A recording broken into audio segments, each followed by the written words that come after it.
Quando o Senhor trouxe do cativeiro os que voltaram a Sião, estávamos como os que sonham.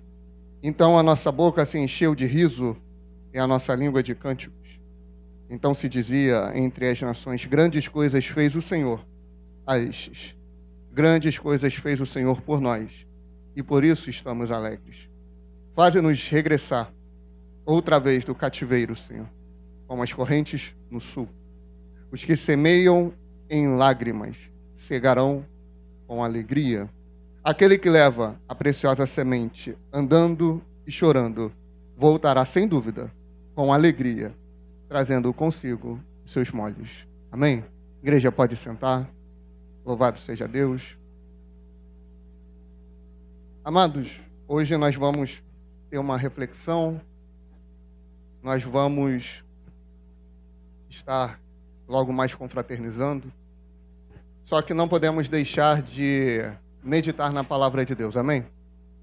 Palavra de Deus esta que é pura e é fiel e verdadeira. Palavra essa que é infalível e é inerrante. Salmo 126, o seu autor não é uma precisão, quem o escreveu, mas possivelmente era num contexto do retorno e do regresso do cativeiro babilônico. É importante lembrar o que levou esse povo a estar no cativeiro. Esse povo, que foi o povo escolhido por Deus lá atrás, inclusive, aos domingos estamos falando sobre o reino sacerdotal, e amanhã, importante sempre lembrar, amanhã tem culto, amém? Amanhã tem culto. Nós estamos falando sobre o reino sacerdotal e essa eleição de Israel. Como esse povo foi chamado. Esse povo que estava cativo no Egito, que estava aprisionado, era um povo escravo. Era um povo que não tinha nenhuma perspectiva de vida. Era um povo que estava em completa... Deixa eu ver se eu estou fazendo certo aqui. Estou, amém. Era um povo que estava em completa desesperança. Era um povo que não tinha a quem recorrer. Era um povo que, sabe, irmãos, eles olhavam para frente, olhavam para trás, para a direita e para a esquerda, e não tinha alguém que pudesse pelejar por ele. Não tinha alguém aqui nessa terra, porque quando eles olhavam para o alto, eles encontravam alguém. E Êxodo vai dizer que o clamor do meu povo chegou também até mim. Então o Senhor liberta aquele povo. O Senhor toma aquele povo da mão do Egito, da mão de Faraó. E isso é bem interessante, porque uma coisa seria aquele povo sair. Outra coisa é o Senhor libertar aquele povo. É por isso que lá em Números, o povo vira, Luísa, e fala assim: para isso nós saímos do Egito? Não. Vocês não saíram do Egito. Eles falavam, irmãos, como se assim, eu estou cansado aqui, eu vou sair, eu vou embora. Não é assim, né, irmão Fabiano? Não foi dessa forma. Eles não saíram, o Senhor os tirou do Egito. O Senhor foi lá com mão forte e resgatou eles. Tiraram eles da vida de idolatria, tiraram eles da vida subjugada, tiraram eles da vida de escravidão e levaram eles para o deserto. E ali estabeleceu-se o reino sacerdotal. E depois disso, o povo chamado por Deus, o povo eleito por Deus, vai viver a sua vida. Esse povo constitui alguns reis, entre eles Saul, Davi, Salomão, que caem em idolatria. Leva o povo num caminho de idolatria. E ele perde o reinado. E o reino é dividido entre o reino do norte e o reino do sul. Enfim, o povo começa a ir de mal a pior. Tem um ou outro rei ali que se salva em alguma coisa, mas o povo vai indo por um caminho muito tortuoso, por um caminho de pecado, por um caminho de idolatria. Até que chega Jeremias, capítulo 25, e o profeta diz que aquele povo seria escravo e ficaria 70 anos subjugado na Babilônia. E quando isso acontece, aquele povo teme. Aquele povo que viu grandes coisas da parte de Deus, fica incrédulo. O rei, à época, não acredita. Ele não se submete, ele não quer ceder, ele era autossuficiente demais. Mas eles viram escravos mais uma vez. São subjugados de novo e entram por um caminho de idolatria e por um caminho de perdição. Pastor, o que isso tem a ver com a gente?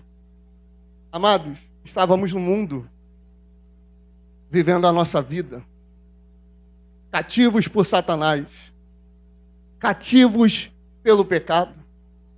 Estávamos em completa perdição. Até que o Senhor veio e nos resgatou, amém? Até que o Senhor veio e nos salvou. Cumpriu-se Efésios 2, verso 1. E Ele nos deu vida, estando nós mortos em nossos delitos e em nossos pecados. Aí Ele nos estabeleceu aonde? Na igreja. E era um fervor, não era, irmã Rosângela? E era maravilhoso, não era, irmã Noracia? Não era, irmão Sérgio? Não era, irmão Márcio? Era maravilhoso. A gente trabalhava na obra de Deus, fazia as coisas no reino de Deus, precisava ninguém pedir. A gente ia com uma alegria, a gente se dedicava porque a gente tinha um entendimento, irmã Fabiana, que quem resgatou a gente não foi pastor, não foi diácono, não foi líder nenhum, não foi pregador nenhum, não foi profeta nenhum, foi o próprio Jesus. Aquilo enchia o nosso coração, era aquele primeiro amor, era aquele fervor, faltava andar falando em línguas pelas ruas, não era? A gente via milagres, a gente via mover de Deus, a gente via maravilhas, coisas grandiosas. Só que aconteceram algumas coisas pelo caminho. Algumas coisas que foram magoando, entristecendo, desanimando. Algumas coisas que foram nos afastando, afastando. Que representa esse contexto do Salmo 126, do exílio babilônico. Ali o povo já estava sem esperança, é como quem pensa assim, pastor Sandro. Olha, Deus já me tirou lá do Egito, fiz besteira de novo, Ele não vai ter misericórdia de mim mais uma vez. Ele não vai se compadecer de mim de novo. Olha, tudo que a gente fez, a gente negou. Mas, pastor, foi por conta de outros pastores. Foi por causa do adúltero. Foi por causa daquele que... Como é que a Bíblia fala? Como é que acha, não? Sobre Apolo. As muitas letras, né? Fizeram delirar. O que aconteceu, irmão? Foi algum desânimo, mas não foi pastor, não foi líder, não foi irmão nenhum que morreu na cruz por você, foi Jesus. Mas mesmo assim a gente parou. E eu me lembro, irmãos, alguns anos atrás, triste, cabisbaixo, tinha visto tantas coisas boas e a queda de tantos homens. E vendo aquilo, e orava, e queria desistir, queria parar, queria voltar atrás. E numa dessas situações de, digamos assim, cativeiro babilônico, eu triste, atravessando a Presidente Vargas, recebo uma mensagem de um homem de Deus, do nada. E a mensagem dizia assim, olha só, você não pode parar, meu filho. Você não pode voltar atrás. Você não pode recuar. Deus tem um ministério na tua vida. Não para. Não recua. Aquilo era Deus soprando. Através da boca do pastor Sandro, que ele nem lembra que me mandou essa mensagem, né? Mas me mandou. Ali Deus te usou, meu pastor, para que eu não parasse, para que eu não voltasse atrás. As misericórdias de Deus são grandiosas. Mesmo eu ali, desanimado, desacreditado, porque aqueles que denunciavam o sistema religioso, eles tinham caído. Aqueles que operaram milagres, maravilhas, pregavam o evangelho, caíram. Eu olhei para aquilo, irmãos, a gente olha, não tem para onde correr. E eu, Senhor, eu paro, eu continuo, não dá, eu tenho que parar. Eu não consigo mais, eu recebo essa mensagem. E eu continuei ali, continuei, mas o coração do homem é duro. O coração do homem é teimoso. Aí fui, orando. Falei, Senhor, uma última vez,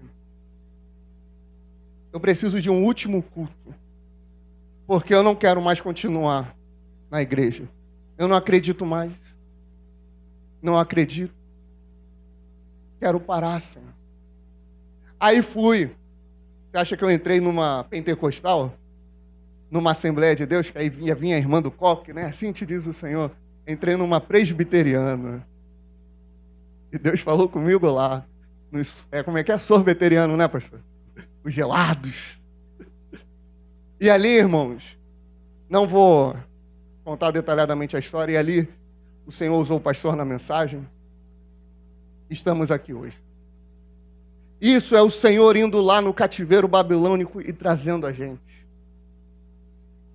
E hoje, a gente olha para trás e vê alguns que ficaram. E hoje a gente olha para trás e vê alguns que se perderam, que a gente está falando aqui de cativeiro babilônico, amado. Mas isso daqui quer dizer que teve muita gente, Lincoln, que morreu no caminho. Muito pai, muita mãe que morreu no caminho, muito irmão, muito familiar, muito amigo, muito pregador, muito ministro, homem e mulher de Deus que ficou pelo caminho, que não conseguiram se reerguer. E o Salmo vai dizer, o 126. Senhor, continua trazendo, continua levando o teu povo, Senhor. Não deixa que o teu povo se perca, Pai amado. Continua tendo a misericórdia. E Ele vai juntando os seus. Como quase toda semana a irmã Rosângela cansa de me dizer, quem diria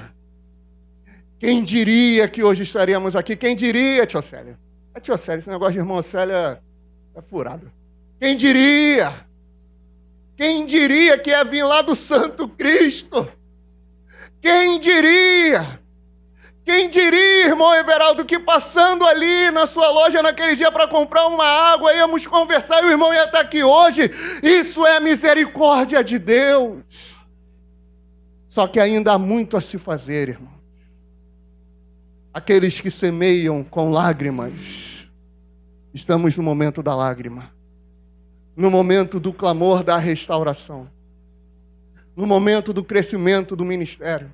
E Deus conta com você. Deus conta comigo para que essa obra vá adiante. O salmista, ele diz, olha, traz a chuva, traz a água lá para o Negueb ou as correntes do sul. É uma sequidão tremenda. Mas quando chove, vira um grande manancial. O mundo, a terra, a igreja hoje, ela pode estar em sequidão. Ela pode estar seca, mas o Senhor está nos restaurando. O Senhor está nos vivificando. O Senhor nos plantou aqui. E essa é a primeira obra. Esse é o estopim. Ainda tem muito mais, porque o cativeiro babilônico, o retorno, se deu em 3 etapas: Zorobabel, Esdras e depois Neemias. Esse é só o começo, irmão. Esse é só o início daquilo que Deus quer realizar na nossa cidade. Quando Deus inicia uma obra, Ele não inicia uma obra vendo só a sua rua, Ele inicia vendo a cidade.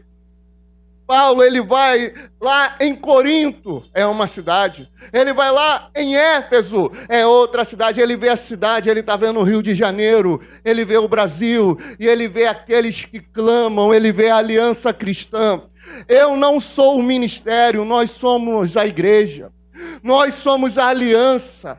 Essa obra árdua, essa obra difícil, essa obra evangelística, essa obra missionária, essa obra de restauração, ela é feita com lágrimas, ela é feita com choro, ela é feita com dedicação, ela é feita literalmente com suor, ela é feita com sangue, mas o resultado nós vamos colher com alegria, irmãos.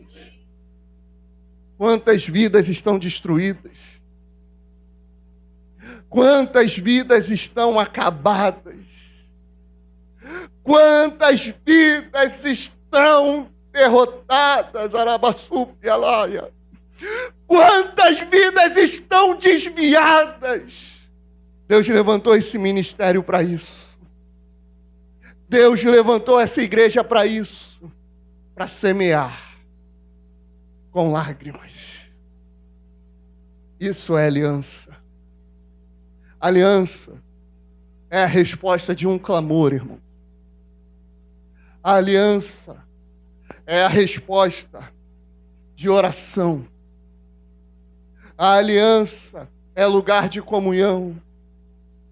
A aliança é lugar da manifestação da presença de Deus. A aliança é lugar de oração. A aliança é lugar do ensino do Evangelho. A aliança é o lugar onde Cristo é louvado, é glorificado e é exaltado. Isso é aliança cristã. Portanto, amado,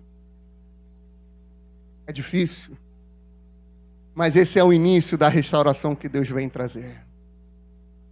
Esse é o começo. Ele começou restaurando as nossas vidas. Veja, irmãos, não foi a aliança que restaurou, amém? Não foi o pastor. Não foi. Foi Jesus, Isabel. Foi Jesus que restaurou. Foi Ele que fez, irmã Alessandra. É Ele que está movendo. E aquele que começou a boa obra é poderoso para completá-la. Na vida de cada um. Não deixe de clamar pela tua família. Não deixe de clamar por aquela pessoa. Coração duro, pastor, clama. Ah, mas está muito decepcionada, clama. Porque em um momento foi eu e foi você. Mas com lágrimas, alguém clamou por mim. Alguém orou por mim. Eu estou aqui hoje. E assim, com todos vocês. Amém, irmãos? Amém?